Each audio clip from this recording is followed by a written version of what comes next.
ମାନଙ୍କୁ ଆଶୀର୍ବାଦ କରନ୍ତୁ।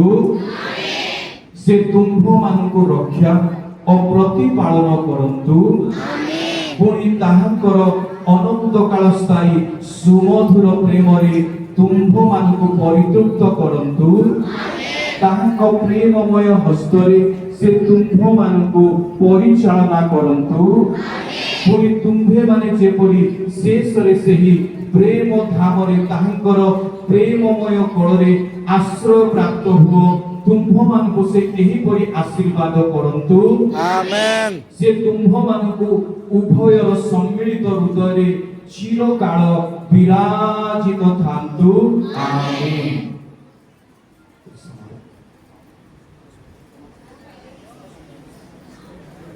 ସମସ୍ତେ ଚକ୍ଷୁ ବନ୍ଦ କରିବେ। ପ୍ରଭୁ ଧନ୍ୟବାଦ ଦେଉଛୁ ଏହି ନବଦମ୍ପତିଙ୍କ ପାଇଁ ତୁମରି ସଂକଳ୍ପ ଯୋଜନା ପ୍ରକାରେ ପ୍ରଭୁ ତୁମ ଉପସ୍ଥିତିରେ ବିବାହ ହୋଇଅଛନ୍ତି।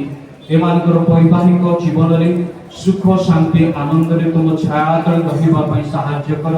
ଗୋଟେ ଉତ୍ତମ ପରିବାର ଗଠନ କରିବା ପାଇଁ ଏମାନଙ୍କୁ ସାହାଯ୍ୟ କର। ଏମାନଙ୍କର ହସ୍ତଗତ ପରିଶ୍ରମ ଉପରେ ଆଶୀର୍ବାଦ କର। ଯୀଶୁଙ୍କ ନାମରେ ମାଗ କରୁଛି।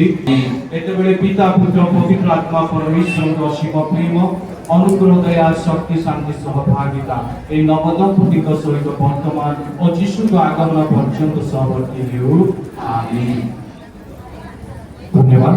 ବର୍ତ୍ତମାନ ରେଜିଷ୍ଟ୍ରେସନ କାର୍ଯ୍ୟ ହେବ।